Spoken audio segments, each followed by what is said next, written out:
Okay, hello everyone, welcome and thanks for joining us. My name is Robert. I will be your host. This is the Metropolitan Museum of Art, Renoir, and Impressionism live stream tour. Thanks so much for joining us. Let's go ahead and get started.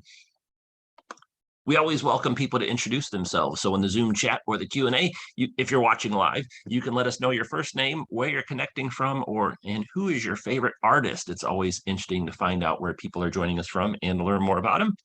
And we don't do a Zoom demonstration for these programs, but if you're watching this live, the audience will be in listen-only mode or muted. If you do want to raise or lower the volume on your session, you can check the settings locally on your own device. If you want to adjust the screen display so that the slides and the videos that we show take up the full screen, you can do that at your end by looking for something called either view or view options, and you can click off the side-by-side mode. Throughout our program, if you have any questions, comments, thoughts, opinions, etc., feel free to share those in the Zoom chat or the Q&A.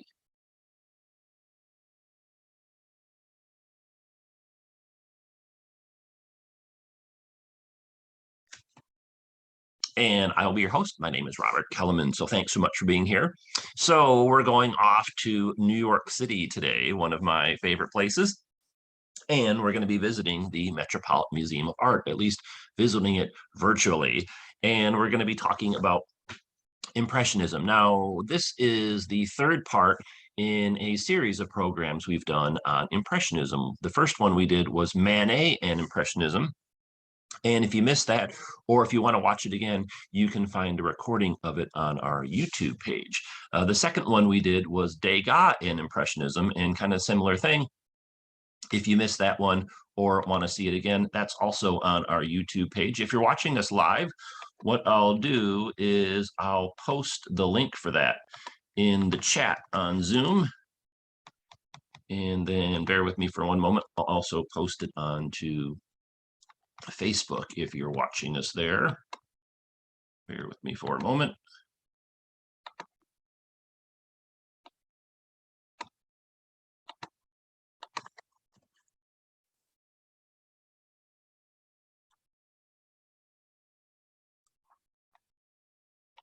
Okay, we should be good to go there. And then the next program we're doing after this one is going to be on Monet. We don't have the date for that. It'll probably be in April, if I had to guess, but we'll let you know about that. And then FYI, if you're watching this program live or before April 27th of 2022, if you're watching the recording, we're actually organizing a trip to New York City to go check out the history and culture of the city, including a lot of the great art museums. So we're going to be going to the Metropolitan Museum of Art, the Cloisters, the Museum of Modern Art, the Whitney Museum of American Art, etc. And we're tentatively hoping to do that between Wednesday, April 27th and Sunday, May 1st.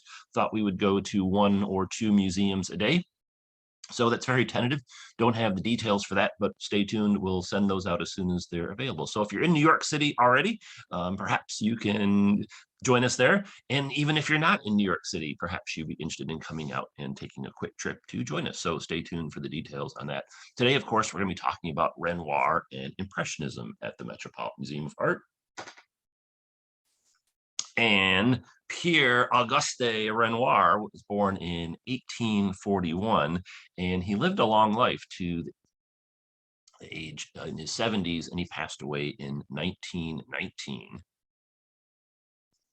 And an overview of our program, we're going to be talking about Pierre-Auguste Renoir and Impressionism, and we're going to do it through the collection of the Metropolitan Museum of Art. Hold on for 1 second. There's something I have to tweak on my computer. It's going to take 10 seconds, so bear with me for one moment.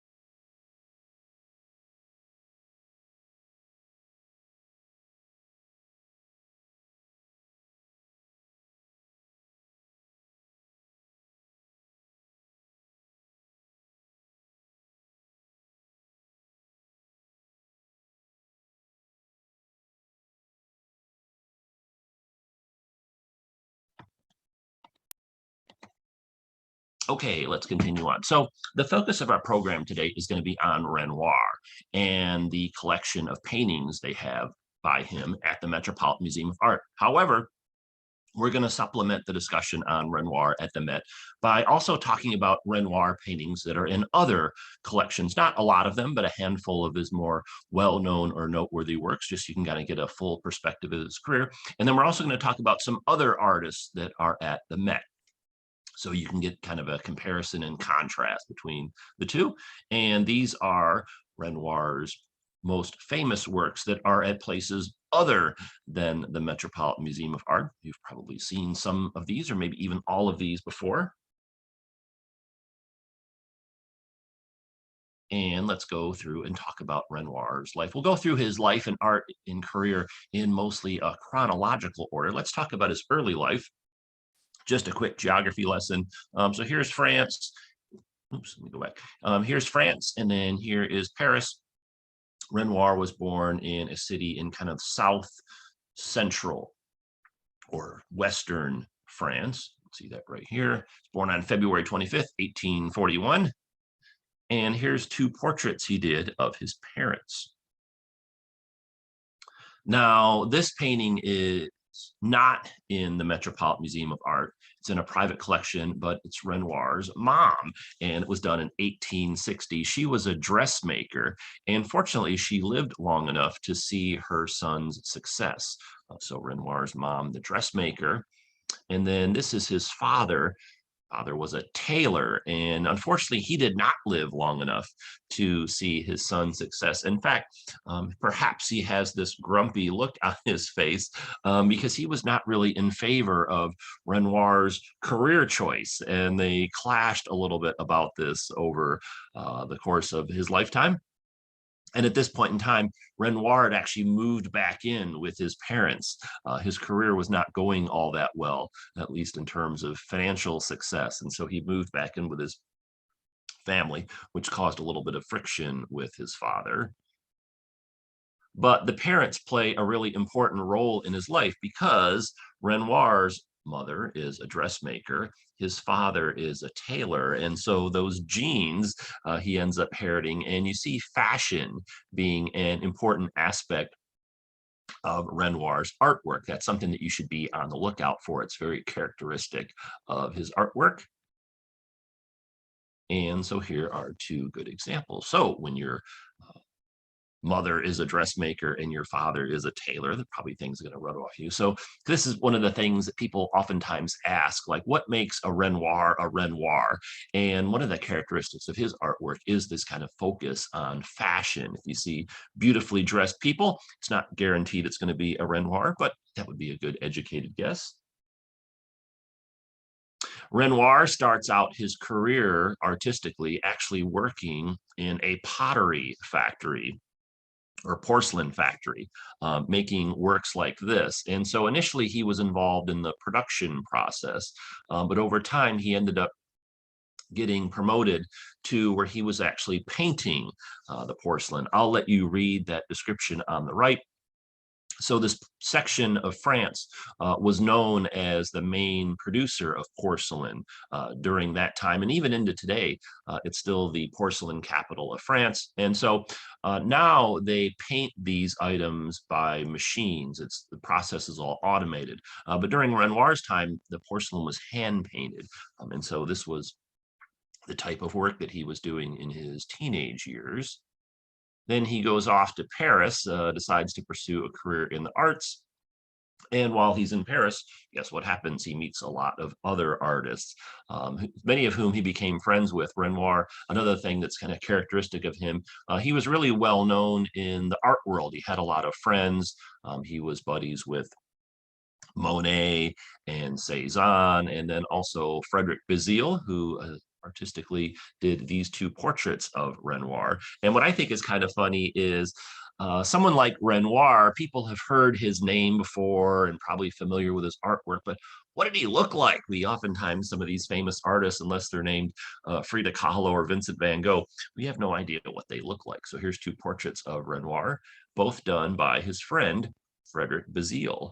And this one's not at the Metropolitan Museum of Art. You can see it's at the Cleveland Museum of Art, and Renoir would have been 26 years old at this point in time. He did take some art classes while he was in Paris, so he does have a little bit of artistic training, but he expanded on those studies on his own. And here's another portrait of him at the age of 26, done by his friend Frederic Bazille, and this painting is at the Musée d'Orsay in Paris. All right, let's talk about Renoir's early works. So this is kind of before Impressionism gets going. Impressionism doesn't really start until the early and mid 1870s. So let's look at a couple works that Renoir did before that point in time. Particular these two. Now, we're going to be looking at 21 paintings that Renoir did that are in the collection of the Metropolitan Museum of Art. They actually have quite a few others, but for the sake of time, we don't have the chance to look at every single one. So I picked the 21 that I thought were either most important or most noteworthy or most interesting, things like that. So let's talk about these two.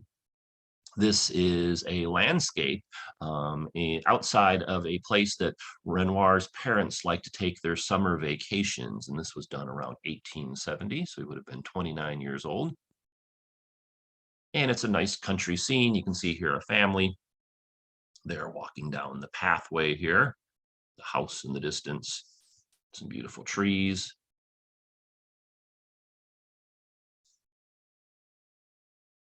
Close-up of the center.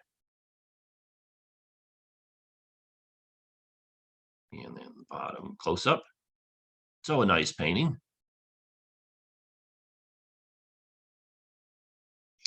And then in 1870 and 1871, France was involved in an event known as the Franco-Prussian War, where France was at war with some of the states that now make up mostly modern Germany, the Franco-Prussian War.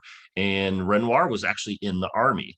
And this gentleman was his commander, his commanding officer. And he had a great relationship with this guy.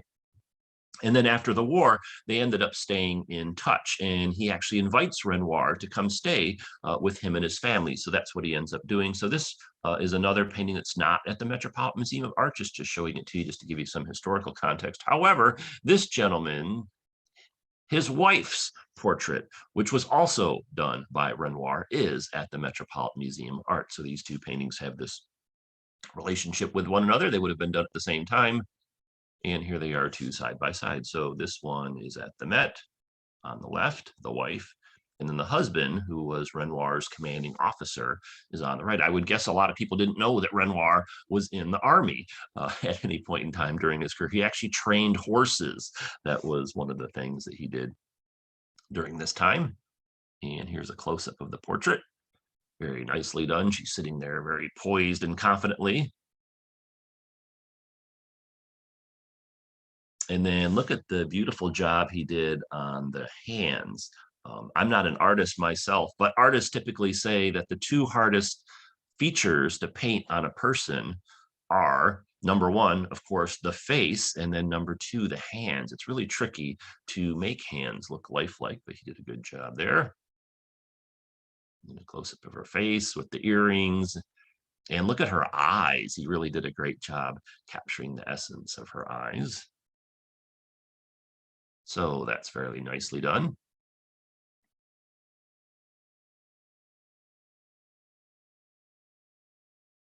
And again, the two early works. So before Impressionism, there was a style of painting known as history painting. Actually, history painting still exists today, but it's not as commonplace as it was in the times leading up to the 1800s. What exactly is history painting? So I like to always include a few definitions just so people know what exactly we're talking about. So history painting is a genre in art that is a subject matter rather than an artistic style. Examples of history painting include scenes from the Bible, from Greek and Roman mythology, or from important historical events such as a battle or a coronation. History painting was traditionally one of the most popular art styles, but it became less so in the 1800s when the Impressionists instead focused on scenes of modern urban life, in particular scenes of Paris. And so here's a famous history painting that's at the Metropolitan Museum of Art.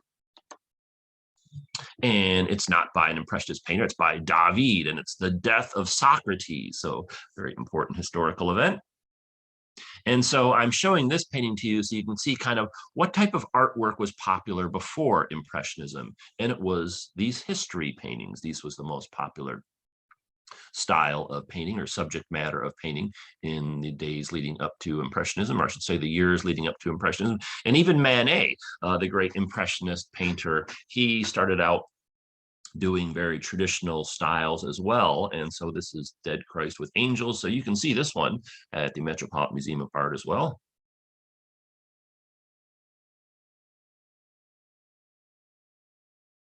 And so history paintings. Now, when the Impressionists come along, they really don't do history painting. I mean, Manet did, but this was before Impressionism got started. And so let's talk about Renoir's Impressionist works. And this, another thing people, as I mentioned before, kind of like, what is Renoir all about? What makes a Renoir a Renoir? And so just kind of some cliff kind of notes of his life. So we talked about before, he had very humble beginnings. His father was a tailor, his mother was a dressmaker. If I had to describe one word that's used by most people to characterize Renoir's work, I would say it's beautiful. When we go visit museums, that's what people usually talk about his paintings when they say, oh, wow, that's beautiful. And so one aspect, and it's also usually very detailed. You get a sense by looking at this famous painting that's at the Met, and there's all the interesting details on there. And then he was really interested in the emphasis of the interaction between color and light. So we'll talk about that moving forward. His primary subject was women, often fashionably dressed or sometimes nude. And then additional subjects he liked to focus on was modern urban life like Paris, genre, leisure scenes. We'll talk about that a little bit later. Children, landscape, still lifes, etc. You don't see history paintings there. He had a lot of friends in the art world and a lot of wealthy patrons. He was very personable. And then he had severe arthritis later in life, and he died at the age of 78. So we'll talk about those things in our program. And here's some early Impressionist works by Renoir. If you joined us late, this program is being recorded. And so if you have to drop off at some point in time, you can always pick it up a little bit later if you need to. It'll be on our YouTube channel. So let's talk about this one. This is a waitress at a restaurant known as Duval's, which was really popular in Paris. It's from around 1875, really the kind of early beginnings of Impressionism. And again, one of the focus subject matter wise for Impressionism is this modern urban life, particularly things that are going on in Paris. And so cafes and restaurants really became popular at this point in time. And Duval's, where this waitress was working at, it was kind of like a popular middle class restaurant. Maybe, I don't know, kind of trying to think of what might be something similar, maybe like Starbucks or Applebee's or Chili's or something like that. And so people could go there, have a good time, and socialize, get some food. And so you see really the kind of the emergence of cafes and restaurants in places like Paris. And so that's getting documented in the Impressionist paintings. In fact, here's two other well-known Renoir paintings, which both feature restaurants in them. Perhaps you've seen these two before.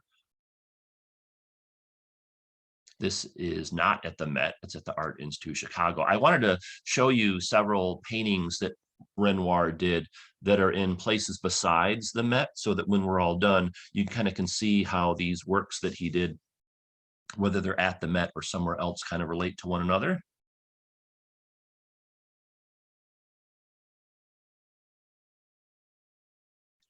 And then for our friends joining us in Washington, D.C., this one is at the Phillips Collection, the Luncheon of the Boating Party. Oops, went too fast. Luncheon of the Boating Party. And so if you're doing all these paintings of cafes and restaurants, you can't just do the customers, you have to do the employees as well, the waitresses and the waiters and the cooks and things like that. And so that's what's happening here. So this young woman does not work at either of these two restaurants. I'm just kind of showing you that the fact that this is a subject matter that Renoir and the Impressionists are focused on. And she's an interesting subject matter because throughout history before Impressionism, there weren't really a lot of works done of kind of regular everyday people. Paintings tend to focus on wealthy people, royalty, important, noteworthy individuals, not so much everyday regular people, so to speak, like pictured here.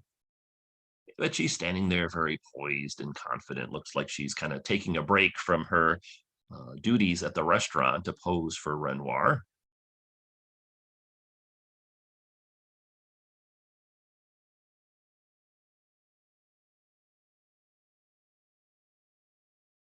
And then here's another well-known painting by Renoir. That's the Courtauld Gallery for our friends in London. It's called The Theater Box from 1876, another one of his most well-known works.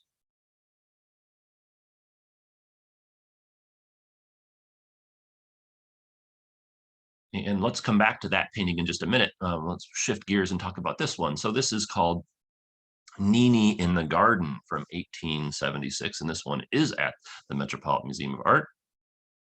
And the connection between these two paintings is it's featuring the same woman. So this woman on the right is the same woman that's over here on the left. Her name was Nini Lopez, and she was one of Renoir's favorite models from this phase of his career.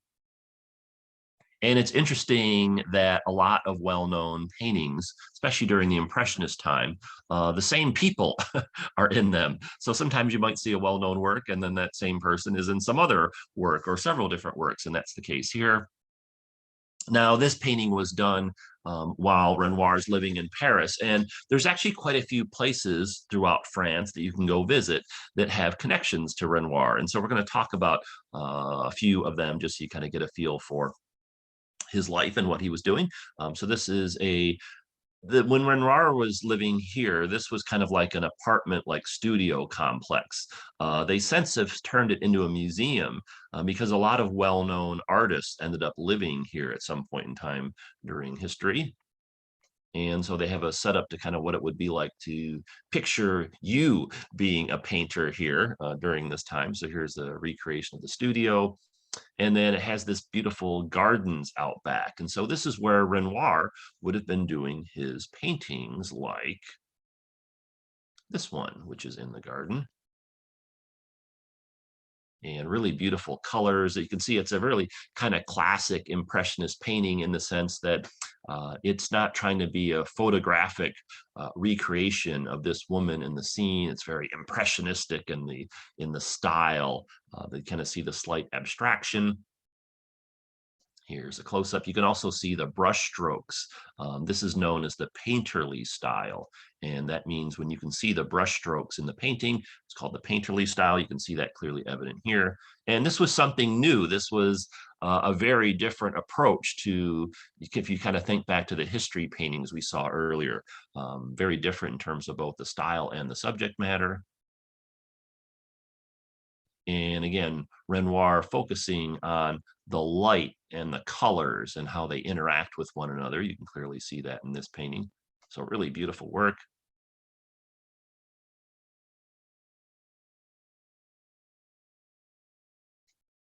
Now here's a question for you.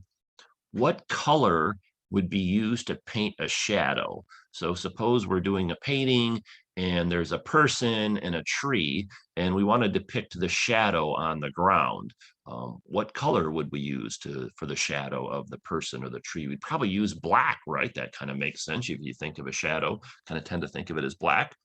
But not so much for Renoir and the Impressionists. You can see here's some shadowing, and look, it's not black at all. It's actually purple.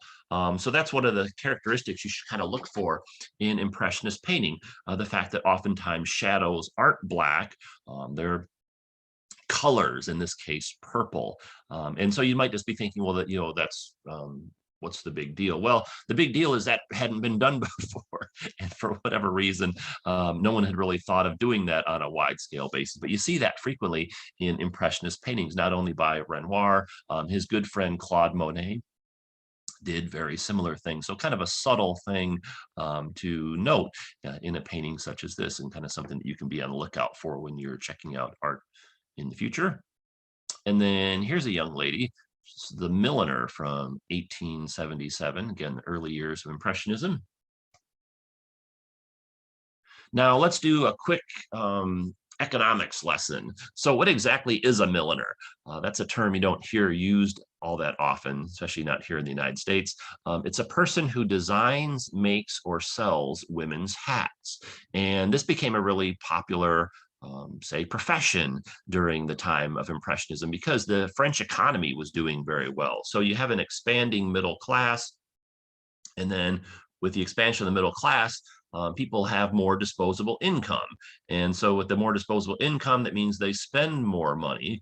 And then when they spend more money, there's more restaurants and cafes and stores open up, which creates more employment opportunities, not just for women, but also for men. And then that expands the middle class. And then you have people with more disposable income and they're spending more. And so it kind of goes in this big circle. So the Impressionism takes place during a time of an expanding middle class, increased spending. And so a woman like this, who before Impressionism, she probably just would have stayed at home and not worked outside the house. She would have lived with her parents, and then she would have got married, and then she would have been tasked with taking care of the children and her husband, and not really worked outside the home all that much. But with this expansion of the middle class and opening up these cafes and restaurants and stores and things like that, it really creates a lot of economic and employment opportunities for women. And so you see milliners featured frequently in Impressionist painting. Here's three examples that are at the Met. The one on the left by Renoir, the one in the center and on the right by Degas. And so in this way, the Impressionists, they're kind of almost like journalists. They're documenting what's taking place in the world around them. And while seeing someone eating in a restaurant or working in a restaurant or the hat store might not seem all that extraordinary to us now, back at this point in time in history, this was still kind of a relatively new phenomena. And so the artists are depicting this. Remember, they're kind of focused on these scenes of urban life. And so here's Degas' picture at the Milliners. And then here's another one of his.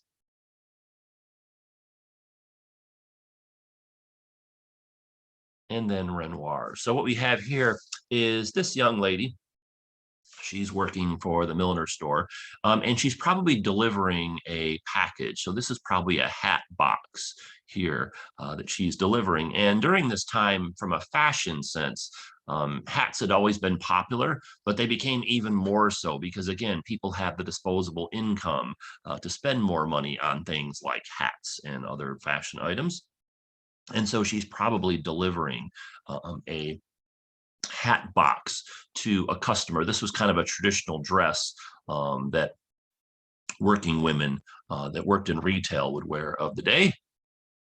Here's a close-up of the box. And a close-up of her. Oh, Patty says, a hat maker, friends of Dolly Madison. Yeah, probably. Dolly Madison liked to wear hats back in the US. And so again, while this painting might not seem all that revolutionary, it is revolutionary in the sense that it's an impressionist style. And then also the subject matter, this working women, women getting employment outside of the home and getting their own money and being independent and things like that. So it's kind of a neat kind of snapshot of what's taking place. And then perhaps that woman in her free time spends her evenings at the opera or the theater or the symphony or things like that. So you can see here's another well-known Renoir painting. This one's at the National Gallery in London. It's called The First Outing. So this is kind of the day scene, a working woman. And then you go, this one is more of like a night scene. And this also was a kind of a cultural phenomena, people having more free time and disposable income. So they're going to things like the opera and the theater and stuff like that.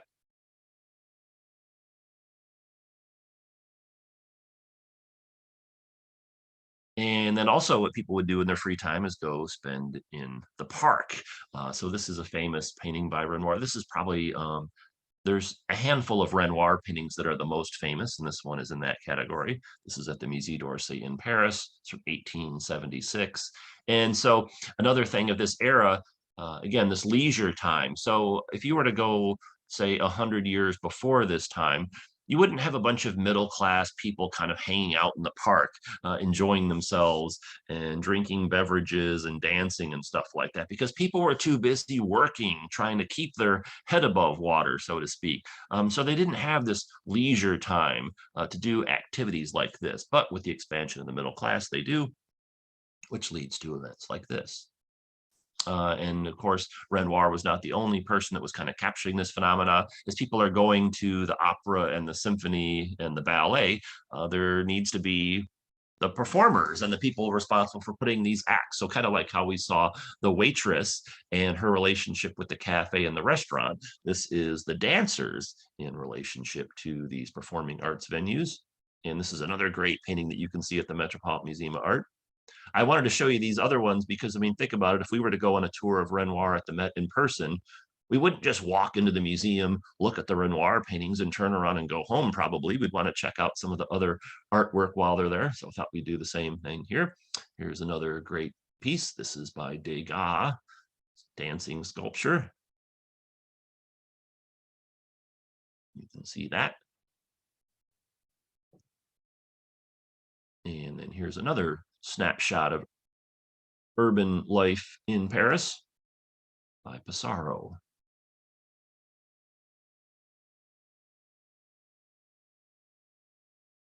Okay, let's talk about Renoir's friends and patrons. This is an aspect of his life that's not really covered all that much, but it's really important. Renoir was very friendly. He was really personable, got along well with people. He had a lot of friends, as I mentioned before, that were fellow artists like Monet and Cezanne and Basile, and he always was a good networker. He knew a lot of people that were prominent in the art world or wealthy, and they ended up becoming patrons of his. And so this is kind of an important aspect of the story, which I don't really hear as often discussed. And I want to make sure that you understood this. So here's another work that's not at the Met, but it's a famous self-portrait of Renoir, just to give you a sense of what he looked like. This is at the Clark Art Institute in Massachusetts. And here are the 5 paintings that we're going to look at kind of in this section. And these 5 paintings all have an important role with the friends and patrons of Renoir. So we'll kind of focus on that aspect in this next section. Now, another thing that kind of is characteristic of Renoir is you don't typically see men in his paintings unless they're interacting with women. Now, there was the man earlier, the portrait of his commander in the army, but the portraits that Renoir typically did of men were friends of his, close friends, or perhaps relatives. And so when you see when you see a man in a Renoir painting, it's usually either someone he knew very well, or they're interacting with a woman. And so that's the case here. This is at the Musée d'Orsay in Paris. This is called the Swing. So there's a couple of guys here, but notice kind of the center of attention is the woman, and females were the most prominent subject in Renoir's art. And then here's kind of a similar type of scene where, yeah, there's some men in the painting, but the focus is really on the women. This is called Leaving the Conservatory from 1877. This is at the Barnes Foundation in Philadelphia. If you're not familiar with the geography of the United States, Barnes Foundation is about maybe like an hour and a half train ride or drive south of New York City. And if you like Renoir, you really want to go to the Barnes because they have the world's largest collection of Renoir paintings. So during his lifetime, Renoir made about approximately 4,000 paintings, and 180 of them are in the collection at the Barnes. It's the world's largest collection of his work. So you should get a chance, you should check that out.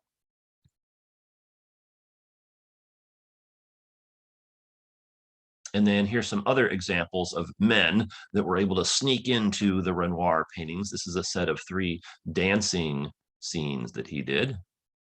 This is the Museum of Fine Arts, Boston, Musée d'Orsay in Paris,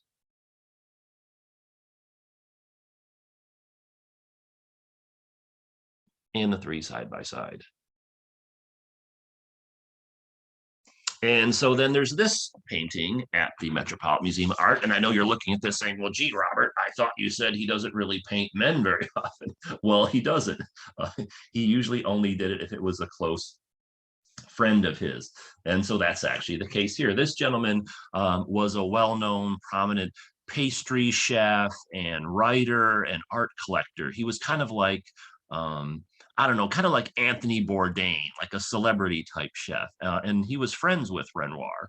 So this is why there's a portrait of him, but you don't really see a lot of depictions of men in Renoir's works, unless it's, like I said, either someone he's close friends with, or someone like it's accompanying a woman as part of like the story, so to speak. So what is the style of Impressionism like? What makes a painting impressionist? Well, let's talk about that very briefly. So here is a well-known portrait that's at the Met. It's by a different artist. You can see it's from 1650. So this is one of the most famous paintings at the Metropolitan Museum of Art, but it's, you can see this is over 200 years before Impressionism.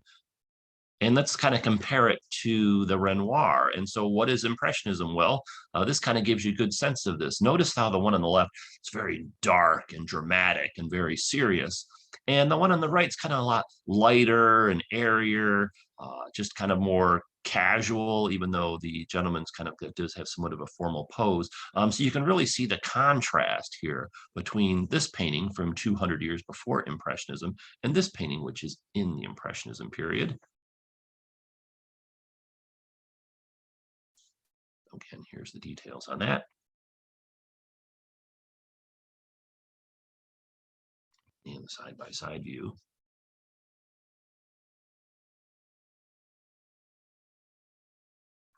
This gentleman was a big fan of Renoir's. In fact, he called him, quote, the greatest artist of our century, end quote.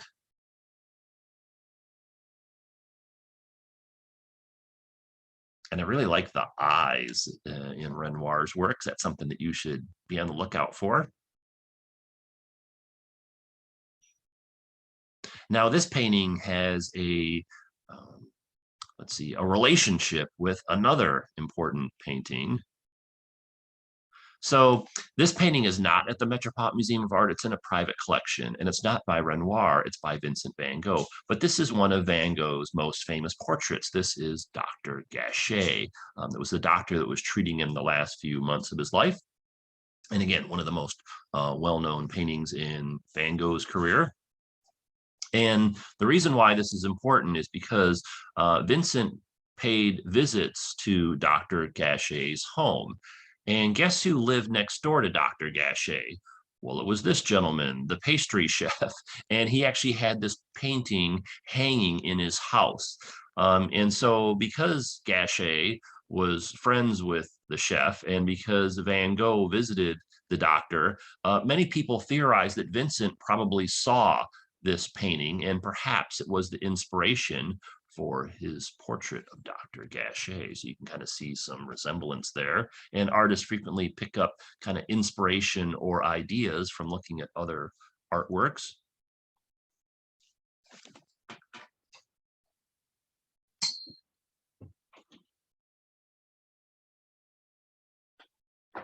Okay, this is probably the most famous painting of Renoir's. It's the Metropolitan Museum of Art. This is a family scene.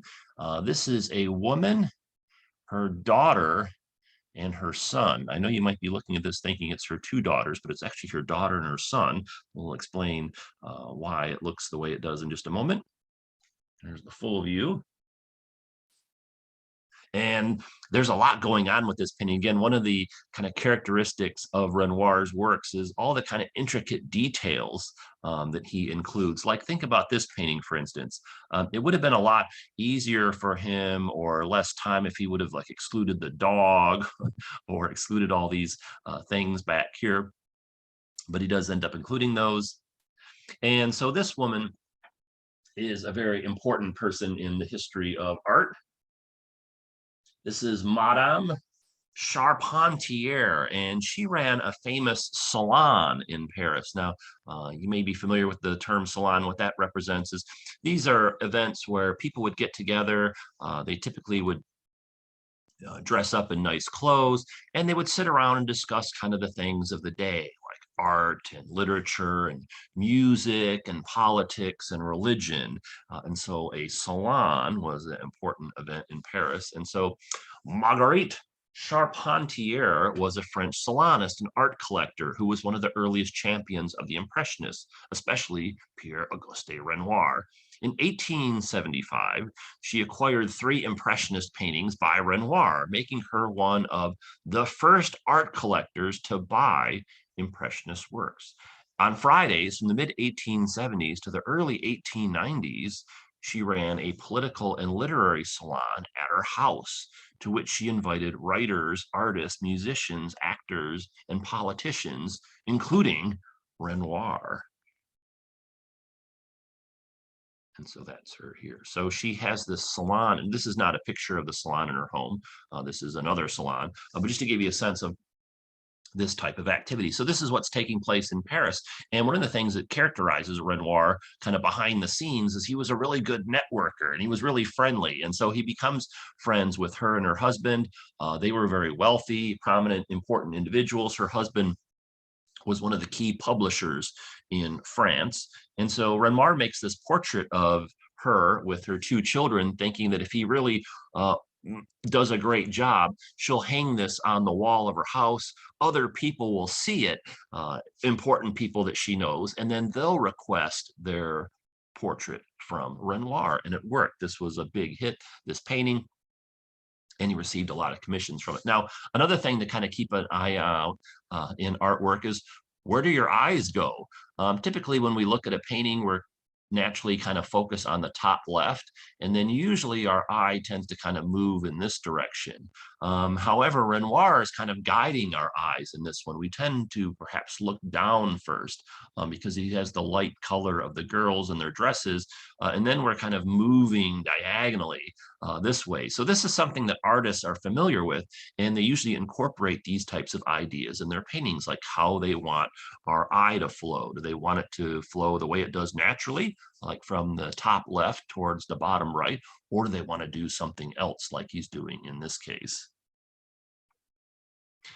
He has a lot of interesting details. Again, that's another characteristic of Renoir's work. And you get a sense of this is a very wealthy woman, got a Japanese print in the background, and this vase with these fresh cut flowers and the furniture and all that kind of stuff.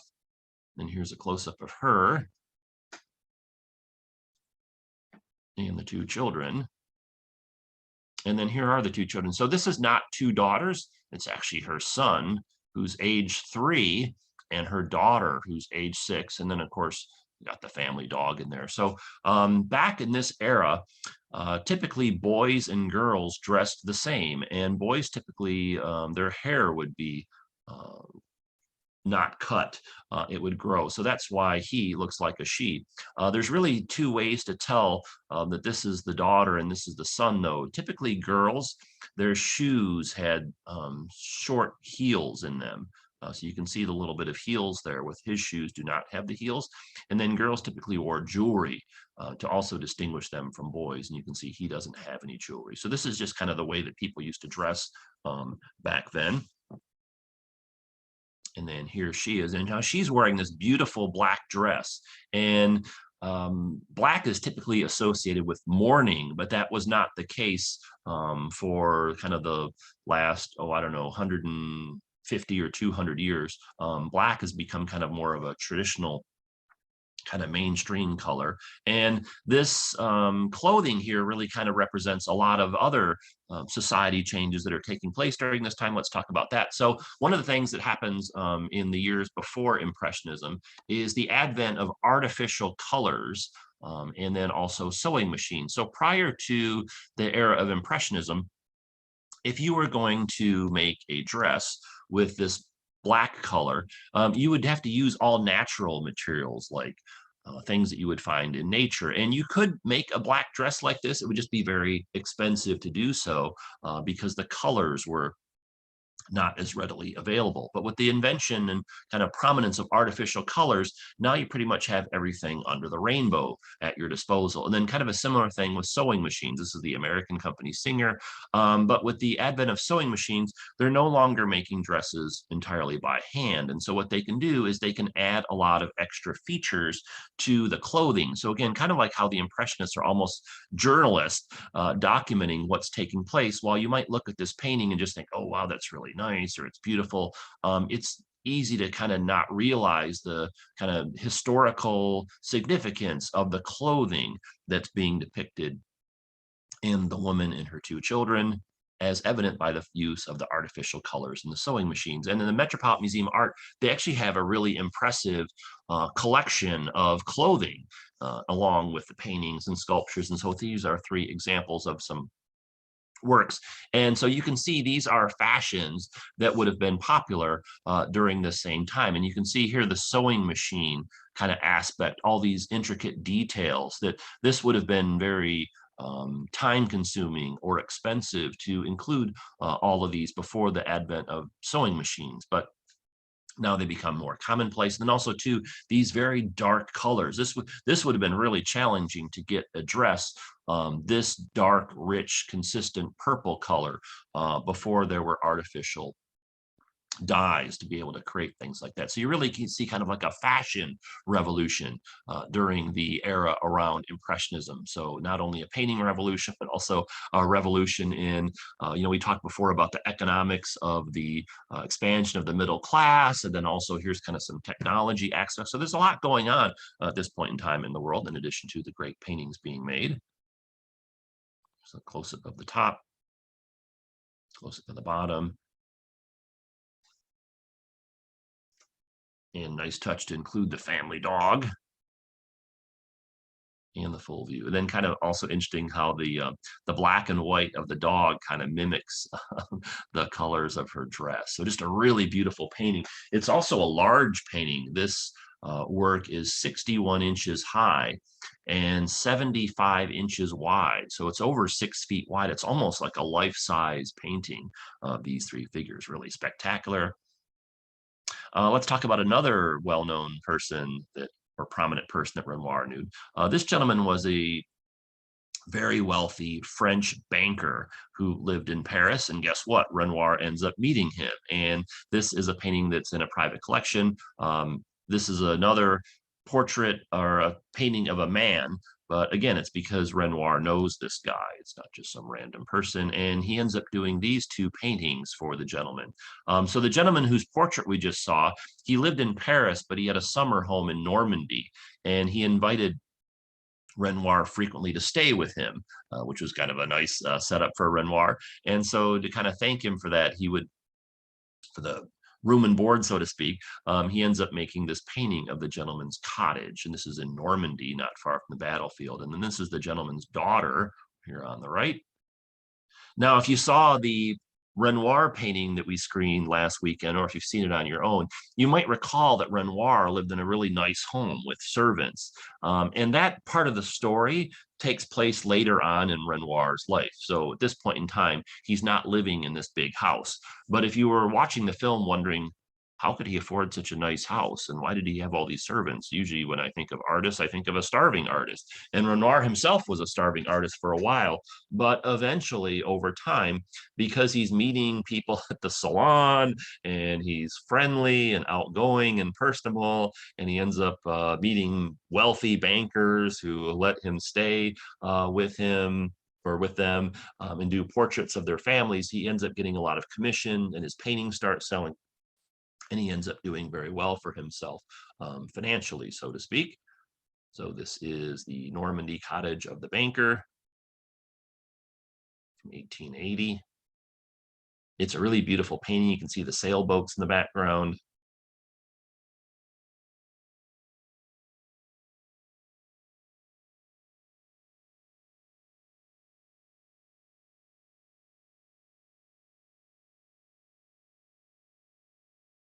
And then this is the banker's daughter.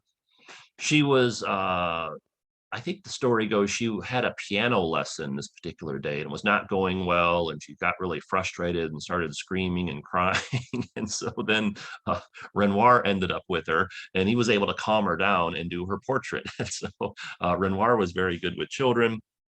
He did a number of portraits of children.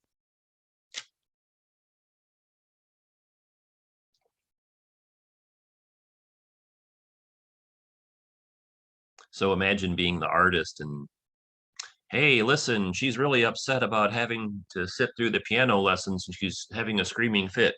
Why don't you have her pose for you? But he was able to calm her down a little bit. And then Renoir did a number of well-known paintings or portraits of children. Here's another famous one. This is at the National Gallery of Art in Washington, D.C. So just kind of want to show you the fact that this is kind of one of the things that he was good at or known for. If you see an Impressionist painting of a child or children, chances are it's either Mary Cassatt or Renoir, not exclusively, but they seem to be kind of the two leading figures in that area.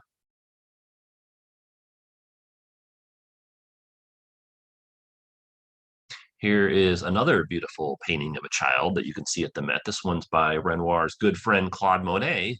And this is Monet's son, Jean. He was also featured in the film Renoir.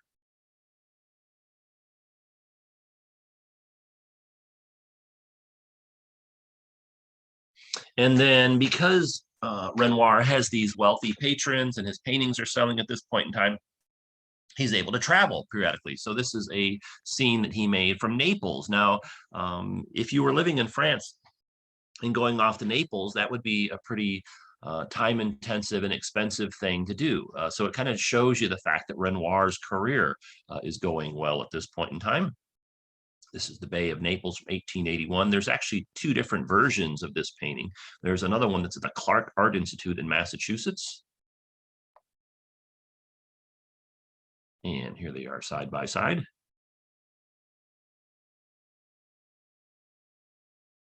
I wanted to point this out because sometimes when we're doing a tour at, like, say, the National Gallery of Art in Washington, D.C., we'll look at a painting and someone will say, gosh, I could have swore I saw that same painting in another museum somewhere else. I must be going crazy.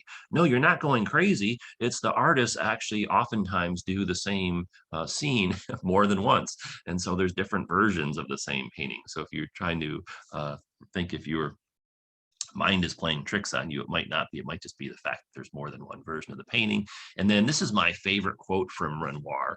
When you look at his artworks, notice we're not seeing any bad things like death or destruction or anything kind of sad or unhappy. And that's another characteristic of Renoir's works. And he says famously, why shouldn't art be pretty? There are enough unpleasant things in the world. And here's a view of the Bay of Naples in more recent times. So Renoir actually painted this from his hotel room balcony. You can see a little bit of it here on the left. And again, Naples in more modern times, you can see, wow, it's really changed a lot. It's really grown a lot in the last 140 so years. And here's the painting. He's got a really lot of neat details as far as the volcano in the background, the ships and all these people, oxen and carts and people here sitting on a park bench. And again, the side-by-side view.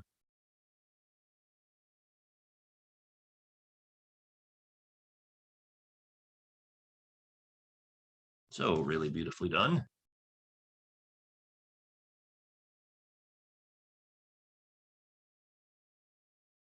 Just kind of some other Impressionist paintings you can see at the Met. So that involve like patrons or friends. So these two associates of Manet,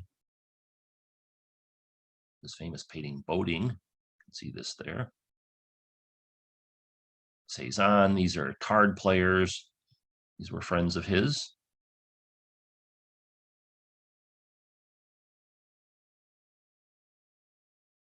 All right, let's talk about Renoir's still lifes. This is a subject matter that Renoir explored frequently. He liked doing still lifes, even though they are not maybe as popular of an art form in terms of like sales. He liked doing still lifes because it gave him a chance to experiment with things. He basically said things like, if I screw up the painting of an apple, the apple's not going to get mad at me the way a person would. And so here's a bouquet of chrysanthemums from 1881. And there's a very similar painting featuring the same vase, just a little ways away from the Met at the Guggenheim Museum in New York. So here's the one that's at the Met from 1881. And again, really amazing that so many of these paintings have relationships with other artworks. And then this one at the Guggenheim from 1885. And then here they are side by side.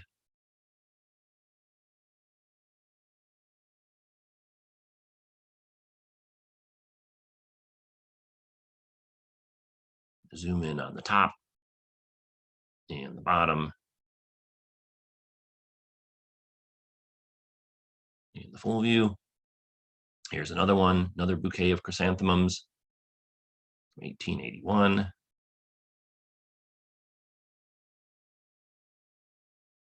Really beautiful colors in these paintings.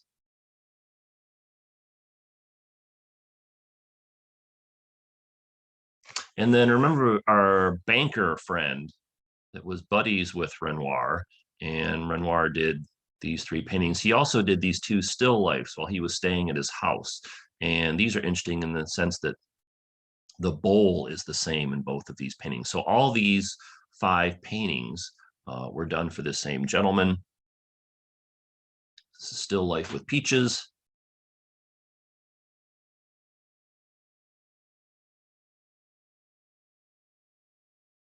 He did a great job here capturing the wallpaper in the background, in addition to the fruit. And of course, the bowl, porcelain bowl. Remember, Renoir's career started out working in a porcelain factory.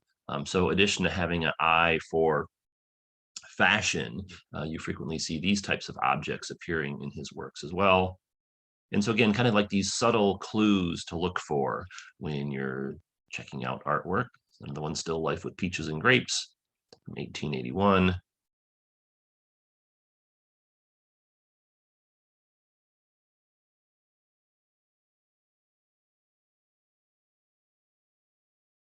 Now, the reason why this is important is because think of Vincent Van Gogh. He's known as the artist who only sold one painting during his lifetime, and he really struggled financially. And he's a really fascinating contrast with Renoir, who, even though Renoir came from a very working class family, and he struggled early in his career. By this point in time, he's doing really well. And remember, he's going to the salons and he's meeting a lot of prominent individuals.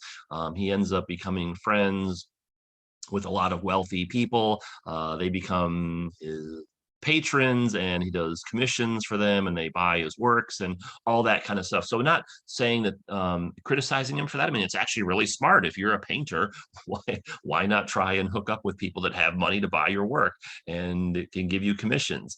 Whereas Van Gogh, his kind of thought process was more, I'm going to create the artwork and it's going to be so good. People will just find out about it and it'll kind of sell on its own. But that actually really did not. I'm kind of oversimplifying Van Gogh's kind of thought on that. But suffice to say, because Vincent moved around a lot and was much more introverted and didn't maybe kind of focus on the business side of things, his career really struggled financially, and you kind of contrast that with Renoir, which again, you don't really hear people talking about that aspect of Renoir's life. They usually focus on the painting style and the subject, but the guy that really was a very business savvy in that regard. Some more still lifes that you can see at the Met by other artists, including Vincent Van Gogh, Sunflowers, which is very beautiful. So if only Vincent could have met Renoir, perhaps he could have given him some pointers on the kind of the business side of the art world. Here's another beautiful still life, irises. For most artists not named Vincent Van Gogh, still lifes are common art forms that is usually not their most popular works. But interestingly enough, Vincent, some of his still lifes of the flowers, like the sunflowers and these irises, are amongst his most popular works. I'm guessing if you may go back, I'm guessing if people had to rank their favorite paintings by Renoir, they probably wouldn't include these still lifes. So he did do still lifes just because that was something that gave him pleasure.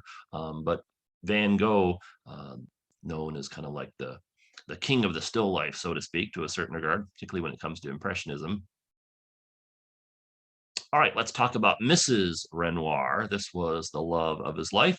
Before we talk about her, though, so mentioned previously, Renoir frequently does depictions of women. I began my career working at the Detroit Institute of Arts, and this is a beautiful painting they have in their collection, Woman in an Armchair. One of the things that's fascinating about artwork, in particular paintings, some of the people in these works, we know who they are, and some we don't have any idea. So like, for instance, this woman, we don't know who she is. There's no record of it. And, maybe someday with DNA or some other technology, they'll be able to figure out who some of these people are. But it's really unfortunate we don't know who she is, because suppose this is your great great great grandmother or something like that. How cool would that be if you knew that, wow, one of my ancestors was depicted in a Renoir painting that's hanging on the wall at the Detroit Institute of Arts?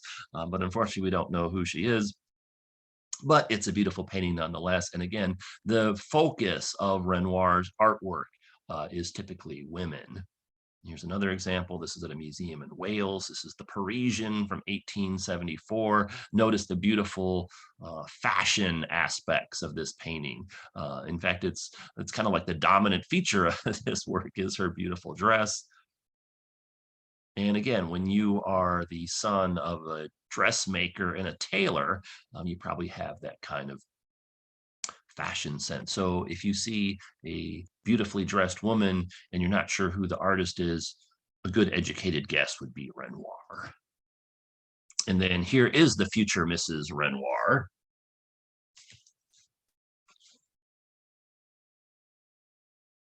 This is from 1883. This is a really interesting painting as well. There's a lot, if you initially looked at this like, oh, okay, it's just a picture of a woman, but there's really a lot going on with this one. So let's dive into this a little bit deeper. Renoir initially met his future wife in 1880, 3 years before this painting was done. He did numerous portraits of her all the way up until around the time she died in 1915. She was actually 18 years younger than Renoir. When they were married in 1890, she was 31 and he was 49. But they initially again meet because she's a model. And after they were married, they had their 3 sons, Pierre, Jean, and Claude. And so there's that kind of personal story of that one. And then remember before we saw the luncheon at the boating party, this is the same woman. This is Renoir's future wife that's being depicted here on the left with the cute little dog. And so there she is again. So this is another kind of theme that I talked about, the fact that a lot of these paintings have the same people reappearing in them, and that's the case here.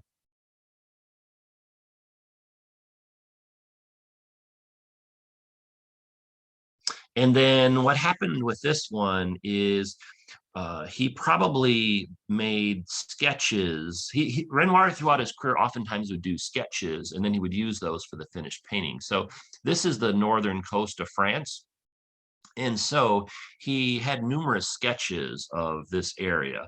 And so what he probably did is he probably did not have her sit on the beach and pose. What he probably did is he probably had this set up in his studio, this chair, and she gets dressed up and she sits down and she's doing a little bit of crocheting. And then he ends up painting her there. Again, the fashion kind of aspect of the painting is really beautiful. She's got this really porcelain-like skin and the beautiful eyes. So he probably painted the figure in the studio and then referred back to the drawings and sketches that he had made of the outdoor area and combined the two together. And before we were talking about what is the style of Impressionism, here's another famous painting that's a portrait. And then notice the date on this one. So this is about 30 years before Impressionism, which in the grand scheme of things, in terms of like the history of art, is really not all that much time. And if you line the two up side by side, what is Impressionism? Well, it's this over on the right. And so kind of the easiest way to figure out what Impressionism is kind of compare it to something that was done before Impressionism. So you can see over here on the left, the goal of painting up until the time of Impressionism was to make something look as realistic as possible, almost like a photograph. In fact, if you look at this painting, you might think, wow, is that a painting or a color photograph? Because it's so lifelike and detailed. And then you kind of compare and contrast it with the Renoir painting, where he's not focused on giving you a photographic exact representation of the woman and what she looks like on the shore. Instead, he's focused on the interaction of the light and the colors in depicting her. So just really interesting kind of compare and contrast between these two portraits of a woman in blue. Oh, someone asked if let me go back. So again, this was from the early 1850s. You fast forward 30 years and there's Renoir's work. So what is Impressionism? It's the stuff on the right. Now, another interesting aspect of this painting is it's very kind of impressionistic style wise in the background, because you can actually see the brush strokes. Let me zoom in on close up. So you can see the actual brush strokes, like here's one, here's one, here's another one. And so that's what's known as the painterly style. But when you look at her face, you don't see the brush stroke. So in that regard, it's almost kind of like the depiction of her is kind of more traditional, and then the depiction in the background is more of like impressionistic. So that's another interesting aspect of this one. And then it looks like she's sitting here crocheting perhaps, or knitting, and really beautiful. So Renoir was so captivated by her beauty and charms and personality that they fell in love and got married and spent their lives together and had 3 children. Now, just as a FYI, to kind of go off on a brief tangent, there's quite a few things in France that are related to Renoir. And so this is a good example. This is a museum that's dedicated to Renoir's artwork. However, it's not near Paris. It's about 3 hours southeast of Paris. And if you were traveling through Paris or traveling through France, say, and you stumbled across this museum, you might be thinking, why is this museum out here? It's not near Paris. What does this place have to do with Renoir? Well, what it has to do with Renoir is this was the hometown of his wife. And so they met in Paris, but she kind of longed for home. And so later on in their lives, when he was doing well financially, they ended up leaving Paris and establishing kind of their home base out here. Now this is a 3-hour drive or train ride if there's no traffic on the roads if you're driving. But during Renoir's time, this would have been like a full day trip to get from here to here by carriage or train. So he kind of was really kind of off in the hinterland, so to speak, from Paris. But the reason he moved there was because his wife was from there. This is the house that they lived in. And he would go to Paris periodically for business type thing, but this was, again, kind of his home base, so to speak. And so this is a place you can check out. Here's his studio. So again, there's a lot of neat things throughout France that are associated with Renoir. We talked about the earlier studio that he did the painting of the woman in the garden. And then this was his home and studio for, I think he lived here 7 or 8 years before he moved to the south of France. And so it's a place that you can go check out. Here you go. So add that to your bucket list. And it's not uncommon for artists to depict their significant other. So here's another painting at the Metropolitan Museum of Art by a different artist, Renoir's good friend, Claude Monet. Monet and Renoir were really good friends, and you had to have to wonder how much influence they had on one another. I mean, think about it. If you were a painter, don't you think that would really be beneficial for your career if you were friends with someone the stature of Claude Monet or Renoir, on the other hand? So here's Monet's wife. Another artist that did a portrait of his wife that's at the Met is Manet.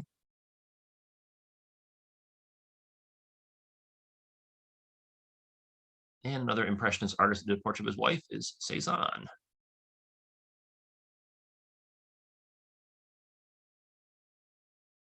And then just portraits of people that aren't wives, but are portraits of women nonetheless. Here's a great painting by Mary Cassatt you can see at the Met.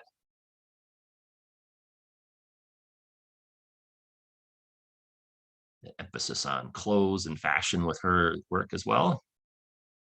And then Berthe Morison, another great painting you can see from 1879. So again, just want you to see some of these other artworks that are on the walls of the Met in addition to Renoir's. It's always fun kind of comparing and contrasting these with one another. And Degas painting at the Met.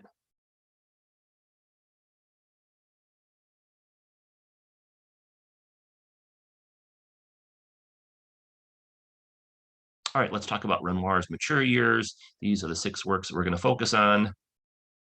I've selected for this program 21 paintings of Renoir. So we've already seen 15. Here's the final 6 we're going to take a look at. They actually have quite a few more works of his in the collection, but due to the sake of time, we couldn't look at every single one. So I picked like the 21 most noteworthy ones. This is a beautiful work. And again, kind of going back to Renoir's friends and circle of friends and connections and contacts. This gentleman on the right was a very well-known poet and writer, and his lady friend, girlfriend, they weren't married. She was a famous composer, and so they had 3 children together. And Renoir ends up doing their portrait. Renoir initially, early in his career, wanted to be a musician. He really liked music, but he discovered at an early age that as much as he liked music, he was not good at performing, and so he gave up that dream. But you frequently see kind of musical components in his paintings. That's kind of another thing to be on the lookout for, and that's the case here. This painting, he did drawings of the girls at their home, and then he took those back with him to his studio and actually completed the painting there. Now, we talked before about colors, the impact that colors has on paintings, something that you should be on the lookout for as you're studying art. And notice these girls' dresses. They're white, but yet he's included a lot of purple and kind of like a orangish highlights. And the dresses most likely did not have those highlights in them. He's including those just to kind of make the picture more visually interesting and appealing. So again, kind of that interplay of color and light is something that Renoir is known for characteristically. So as you're looking at work, kind of take a inventory of what colors are being used and were they in fact the colors that were in the scene or not. And in this case, I'm guessing these girls' dresses were probably white, and he's including this like lavender color and this like orangish color just to kind of highlight those. A really beautiful painting, piano and the violin.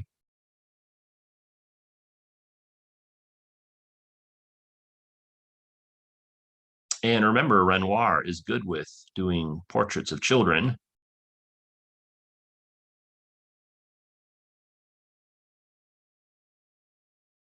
And there's another work.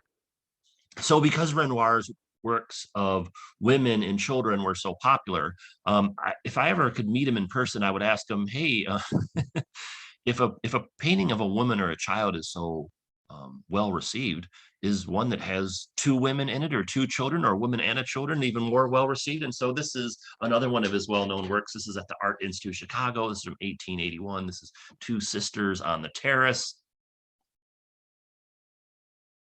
And so in the earlier painting, he had 3 sisters. This one is called 2 Sisters. And then here's another well-known work of his at the Musée d'Orsay in Paris. And then there's a very similar work at the Metropolitan Museum of Art. So again, to kind of go back to that concept of, gosh, I could have swore I saw the same painting in some other place. Well, you probably saw a similar version of it. Like this is a classic example. And this is what's called a genre painting. And I think that's a term most people are familiar with, but what exactly does that mean, genre painting? Well, it's an art form that depicts aspects of everyday life by portraying ordinary people engaged in common activities. One classic definition of a genre scene is that it shows figures to whom no identity can be attached, either individually or collectively, thus distinguishing it from history paintings and portraits. So remember the earlier painting of the 3 girls that was kind of similar to this one. That one is a portrait because we know who those 3 people are. This one is not a portrait because we don't know the identities of these 2 girls, thus it's a genre painting. And again, there's 2 different versions of it.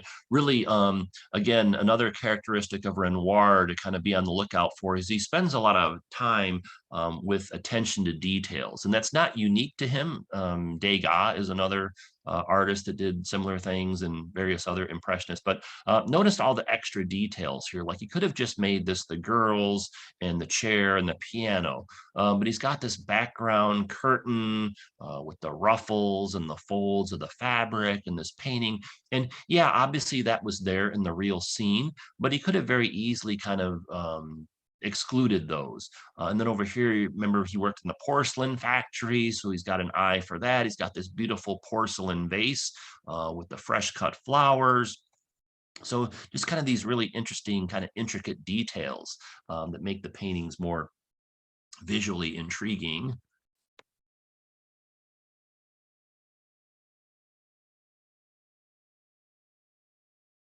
I think what'll happen over time is you study these artists more, and you'll go to a museum and you'll see some painting that you don't recognize, and you'll be like, oh, I bet that's a Renoir, or I bet that's a Monet, or I bet that's a Van Gogh, because there's like these visual cues that you can kind of file away in your memory bank. Now, it's unfortunate we don't know the identity of these two girls because they're featured in more than one painting. So you can see these are the same two girls. You have the blonde-haired girl with the white dress and the blue sash, and the brunette girl with the kind of the, what would you call that, like a salmon color maybe, dress. And so it's unfortunate we don't know who they are because they're featured in these two paintings. So again, imagine if this was your great, great, great, great grandmother when she was a teenage girl or something like that. How cool would that be? So this painting is called In the Meadow from between 1888 and 1892. And it really kind of captures the essence of youth and innocence in this painting, in this beautiful natural setting. The girls are out, looks like they're picking flowers and just kind of taking a break and resting or relaxing.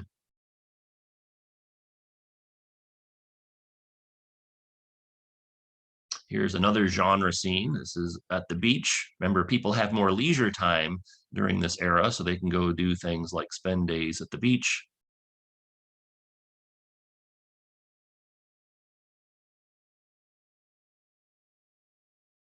Another thing to be on the lookout for is the axis of a painting. I'm going to talk about that in just a second. So remember before, again, just kind of repeat. So we talk about kind of the history paintings where they're focused on the past from these important historical scenes. And you contrast that with Impressionism, which is focusing on depicting usually the present.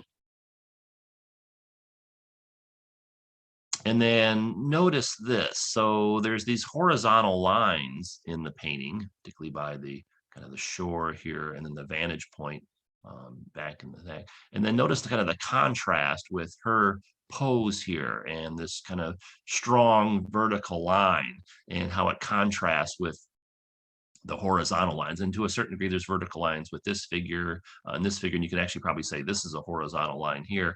And then you have the lines here and here. So artists know about these types of ideas and concepts. I mean, these are things that they learn and pick up over time. And then they incorporate these in their paintings to either make them have kind of more visual harmony or to have more contrast and things like that. So that's another kind of thing to be on the lookout for as you're studying artwork. Is it's kind of a, you remember before we talked about the Renoir painting where the eye was drawing us down and then across for the woman and her two children. A little bit different of an approach here.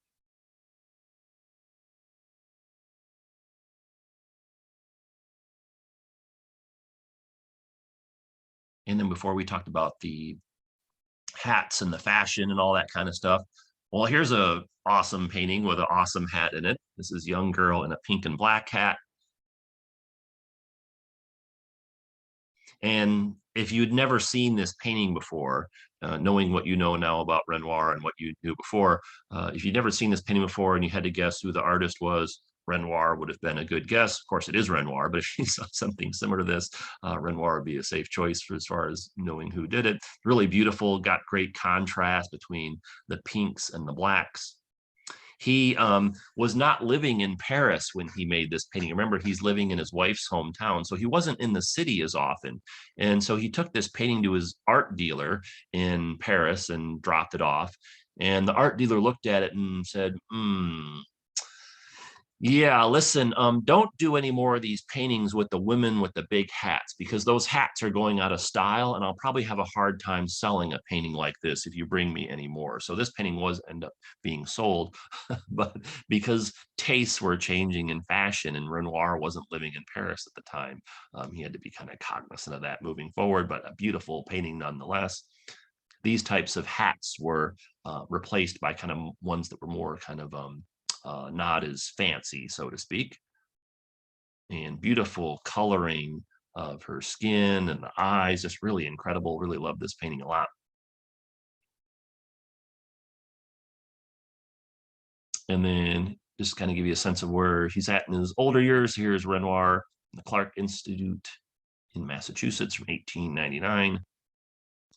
If you saw the Renoir film before, you'll remember that Renoir was living in this nice house. And so eventually he ended up leaving the town that he was living in with his wife because he had very bad arthritis. And as Renoir got older, he realized he did not like cold weather. So he ends up, along with his wife and their family, moving down to the south of France. And so this was the house where the film was set in. And so initially they were living up here. Remember, they moved down here, and it's a house that you can go see. It's open to the public. And again, if you're kind of wondering, like, well, God, how could an artist afford a house like that? Well, he was very successful. He wasn't a millionaire, but he had a lot of very wealthy friends, a lot of important patrons. And from, say, the, I don't know, the mid 1870s forward, he had a steady stream of commissions and his works were selling well. So a very kind of astute businessman or entrepreneurial, in addition to being a great painter. And again, the contrast with, say, someone like Vincent Van Gogh, or if you remember back to Modigliani, if you were with us, and we had our program on him, kind of same thing. He did not do well getting his artwork sold. You can actually go visit the Renoir Museum in the south of France. This is his studio. So you have the place for the model to sit, his easel, and then at this point in time, his health had really deteriorated. Frequently had to sit in a wheelchair. And then this is the great portrait by Renoir of this beautiful woman. She was a well-known German actress, and you can see the photo over here of him actually making the painting. And you can see he's sitting in the wheelchair here. So he basically could not walk at all in the later years of his life, and he had really bad, crippling arthritis, which would flare up and get even worse at some point in time. So his arthritis was so bad at this point in time that he would have to have assistants, either employees or friends or family members, mix the paints for him. And then what they would do is they'd have to actually place the paintbrush in his hand for him. He usually, at this point in time, couldn't pick it up on his own with his fingers. And then what they would do is they would wrap cloth around his hand to kind of keep the paintbrush in place. Now, once that happened, he actually could do the painting. But really kind of an amazing aspect that, he's very wealthy and popular, and, he could have just retired and enjoyed himself, but instead he kind of pulls himself together and overcomes the pain of his arthritis to continue painting. That's how passionate he was about continuing his work, even though he didn't need to continue working. He didn't need the money, and he was in extreme pain while he's making these later works. He did so anyways. This, again, a portrait of a well-known German actress from 1914. She had came to Paris to meet up with Renoir. He was in town at the same time, and she basically hired him to do her portrait. Here's a photo of her on the right. You might think that when photography came along that it was kind of the end of portrait painting, and that's actually not the case at all. Because she was a famous German actress, she had posed for numerous photographs throughout her career, but that's not what she wanted. She wanted a painted portrait, and she wanted it by Renoir, one of the great artists of the day. And so she hires him to do her portrait. So painted portraits continue on even to this day, and they were not replaced by photography. They kind of complement one another. Here's the portrait of her.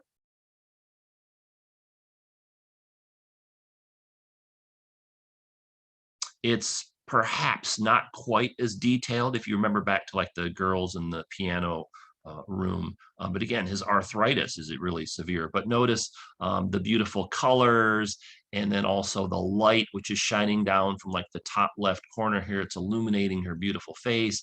And then she has these lovely clothes on, and he's got kind of these other kind of fabric items. So just really a great portrait. It kind of like capsulates a lot of the different things that Renoir had done during his career.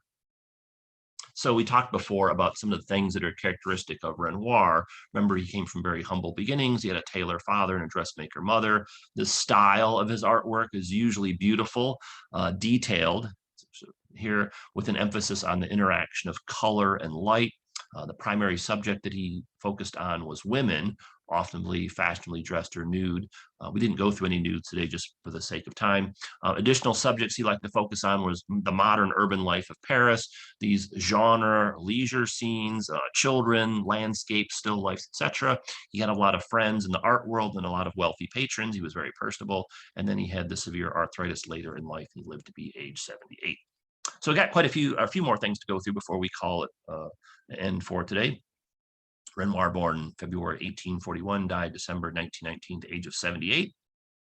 And he's buried in this town where his wife was from. So remember, this is where they had the home for 7 or 8 years. And here is his grave site along with his wife. His wife actually passed away a few years before he did. And so this is the Renoir's grave site. So if you were just passing through this area and you heard that Renoir was buried here, you might be thinking, God, why is he buried here? Not in Paris or not in the south of France, where he was living for many, many years before he died. Well, it's because it's his wife's hometown. And then this is a close-up of the sculpture that's on his gravesite. So let's do this. We talked about these paintings. Let's look at them one last time in chronological order. So these were the 21 paintings that I selected from the Met to talk about today. And remember back to this one. And so let's kind of go through them in chronological order now that you kind of know the entirety of his life and career.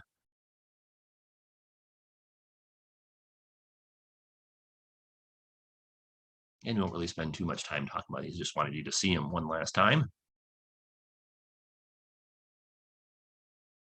So just an amazing collection of paintings by an amazing artist, the Metropolitan Museum of Art's collection of Renoir. And then we saw all those other great Impressionist paintings as well.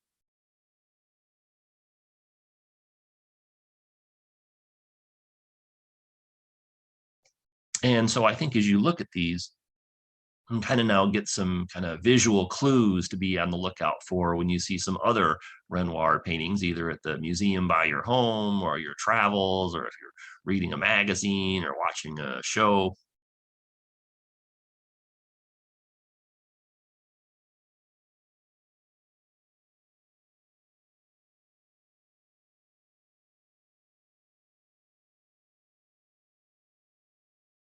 And as I said, the word that I think people most often use to describe Renoir's work is beautiful. Just really beautiful. I mean, a lot of artwork is beautiful, but people use different words to describe different artists or different artworks. But beautiful just seems to be like the one that people use the most often when describing his artwork.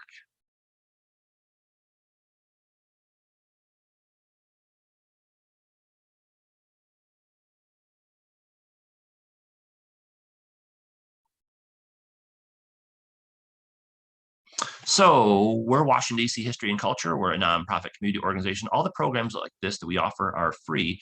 And the reason why we're able to offer them for free is because we're a nonprofit organization, but also because we periodically receive donations from people. If you've ever made a contribution in the past to support the work that we do, thank you very much. We greatly appreciate that. So it allows us to continue offering these programs for free. If you would like to make a donation to support our work in the future, you can do so by PayPal, Venmo, or GoFundMe. I'll post the links in the chat if you are interested. And then, as I mentioned also, this is the third part of a series we're having on the Impressionism collection at the Metropolitan Museum of Art. The first one that we had was on Manet, and you can find a recording of that on our YouTube channel, which is called Washington, D.C. History and Culture. I'll also post that in the chat as well. Bear with me for one moment.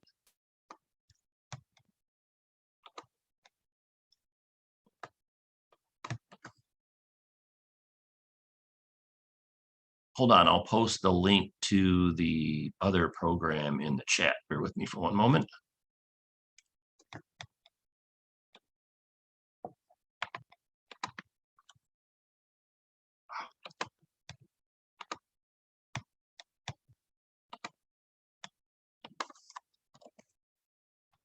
Okay, that's in the chat. And then part 2 was on Degas. So part 1 was Manet, part 2 was Degas. Today's program, part 3 was on Renoir. So you're probably wondering what's part 4? It's going to be on Monet. And we don't have the exact date for it. If I had to guess, it'd probably be in April. But that's a little bit of a guess. We've complete a lot of program. It takes a lot of research to put all these programs together.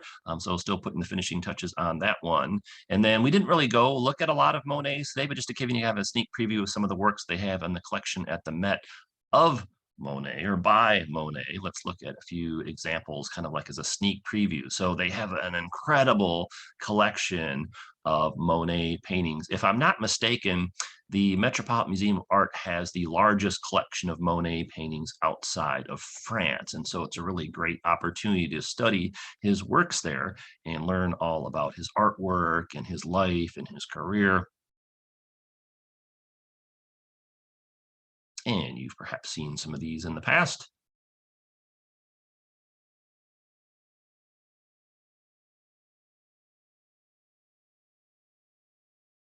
Including the water lilies. And that'll be our next program, Monet and Impressionism at the Metropolitan Museum of Art. Not sure the exact date for this. If you're watching this program after March of 2022, like in the year 2027 or something, it'll be on our YouTube channel as well, including this one on Renoir. And then again, as a reminder, if you're watching this program live, thinking that tentatively that between Wednesday, April 27th and Sunday, May 1st of 2022, very tentative though, depending on COVID, work, family, stuff like that. I'm going to have a several day long excursion in New York City. We're going to go see the Metropolitan Museum of Art, also the Cloisters, the Museum of Modern Art, the Whitney Museum of American Art. So if you're in New York City, you won't have to go very far. We can hook up with you at the museum. If you're not in New York City, perhaps you want to make a short trip and come check it out.